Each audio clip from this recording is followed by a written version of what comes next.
Ito na naman po pala ako sa inyong mga harapan at ito ngayon for today's video nga mga mare ay maglilinis tayo na sa kabilang bahay. Yung bahay pala namin, ito pala talaga yung bahay namin mga mare kasi dito dun sa bahay namin sa kabila. Inuupahan lang namin yung mga mare, nangungupahan lang ako doon kasi alam mo naman.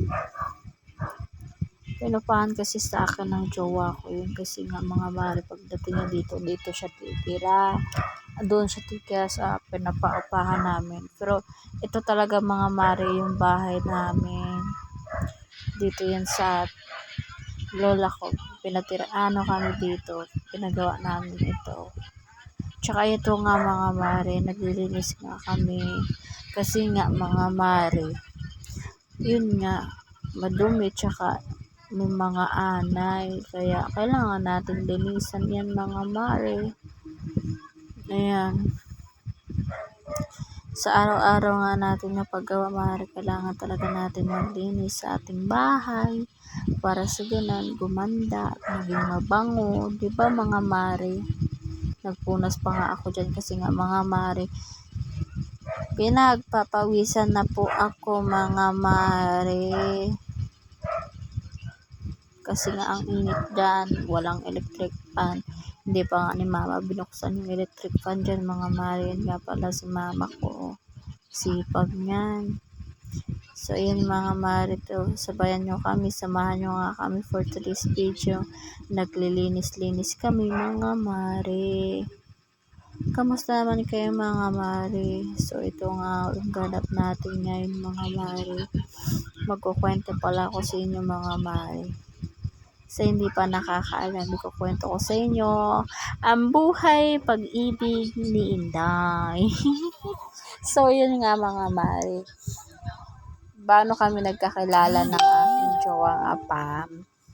Dahil ganito yun mga mare, sabi nga nila, pag humiling ka talaga sa ama, ibibigay niya sa'yo at pag kung may tiwala ka sa kanya. Kasi dati mga mare, nasa Palawan kami, doon talaga kami nakatira dati. Alam mo ang lugar ng mga Palawan mga mare, napakaganda. Kaya mas gustong-gusto ko doon sana bumalik. Kaso nga lang, mahirap na ngayon bumalik doon mga mare kasi mahal ang pamasahe. Hindi natin carry yan. Hanggang alaala na lang muna natin yan at makapagpasyal na rin tayo soon doon pag meron na tayong pera. Okay, so yun nga mga mare, nagkakilala nga kami ng jowa ko. Umpisa nun, si papa kasi may gusto sa akin, ipaano sa akin mga mare, ipasawa sa akin na hindi ko naman siya boyfriend, hindi naman kami nagkakilala. Hindi ko pa siya, kilala ko naman siya mga mare, pero hindi ko siya gusto. As in, ewan ko, hindi talaga kaya ng aking heart. Bata pa ako ng siguro mga 18, magna 19. Tapos, nag-uusap sila nila papa na gusto daw bang manhikan sa bahay. Sa bahay namin mga mare. So ako naman mga mare, ayaw ko. Sabi ko, pwede naman. Pero wala pa talaga ako sa hustong gulang ng mga mare. Wala pa, bata pa talaga yung isip ko. Siyempre, hindi ko din alam kung buhay natin. Siyempre, sa 19 years old pa naman, di ba mga mare? So, ito yung mother ko naman pala. Nagtatanong siya. Nagsabi siya sa akin. Siyempre, siya din naman, ayaw din niya na mag-asawa ako ng maaga. Tsaka, kung gustuhin ko ba talaga, sabi niya mag-isip-isip ka bago ka mag-asawa at syempre kailangan mo ipagpanatayan, ihiling natin sa Panginoong Diyos, magpanata ka sa sarili mo.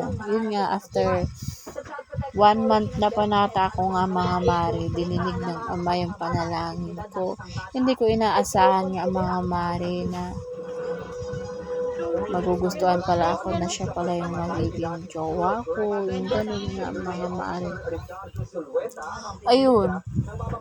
After 1 month, Nasa ano kasi ako noon, nasa Taytay Rizal, may ano kasi kami, may ano pa kami sa reliyon namin. Di natagalan ako noon mga mare. Alas 10 na yata ako nakauwi.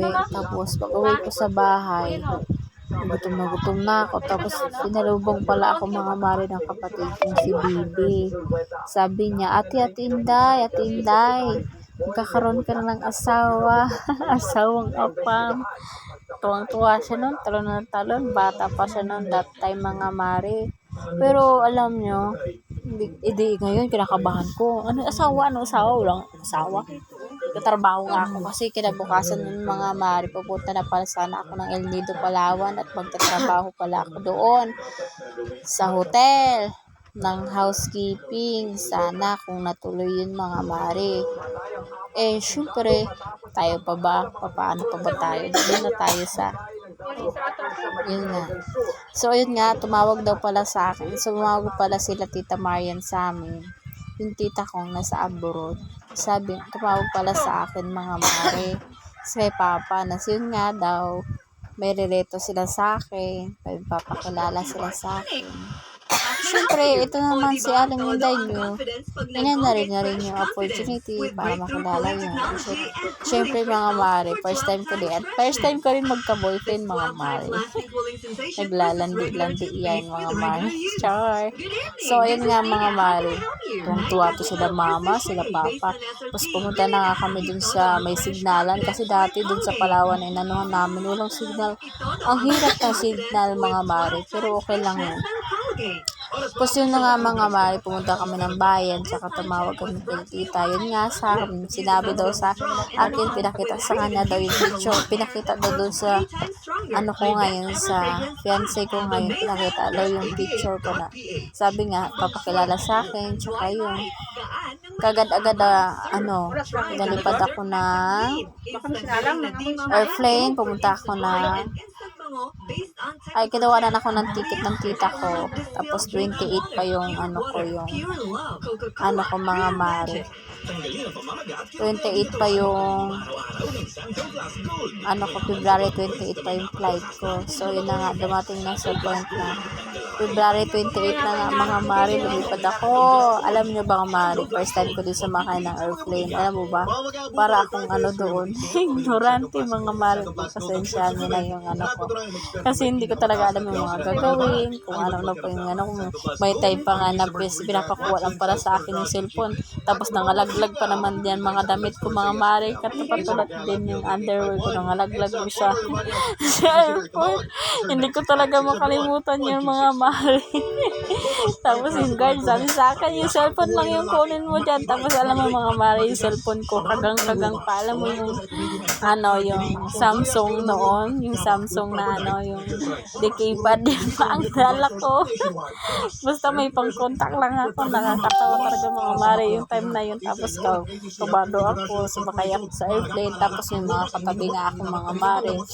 Tapos yung katabi ko, first time din sumakay, yun, kinakausap ko nga siya.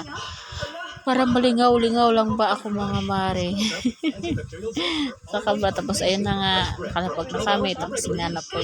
Tsaka mga mare, muntika na pala din ako maiwan doon pag nababa pala sa airplane, may sasakyan pala kayo ng bus. Ako tong mga mare, hindi ko alam gagawin ko. Ngayon, sinundan ko na lang yung mga sumakay na din ako dun sa yung para pumunta dun sa mga terminal. Sumunod na lang din ako. Tapos yun na, pagdating ko dun sa baba, yun na, nakita ko na sa tita, nakay kami ng van. Tapos yun na nga mga mare, makay kami ng van. Tapos pumunta na nga kami doon. Pumunta na nga kami dito sa bahay ng lola ko. So yun nga mga mare, after usap-usap muna. Tapos pagdating ng mga mare ng hapon, gabi, tumawag siya mga mare. Yung kaba ko, grabe Siyempre, first time ko pa rin walang mga mare na makakatawag, makakausap siya, tsaka hindi pa naman talaga ako totaling sa English. Ano mo naman yun mga mare. High school graduate lang naman tayo. Wala naman tayong pinag-aralan. Pero yun nga, yun nga mga mare, dumating ngayon sa punta ganon. Nagkakilala kami, minsan nag-usap-usap na kami mga mare.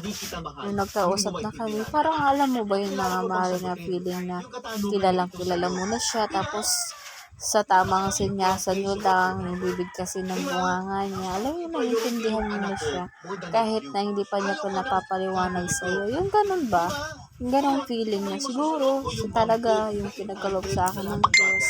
Siya yung taong inano sa akin na makakaunawa sa ano ko, makakatulong sa akin. So, tsaka hindi naman sa totoo lang yung mga tulong sa akin. Yung magmamahal sa akin ng tunay kasi hindi ko pa talaga naranasan yung mga mare that time. Tapos yun, masaya kami.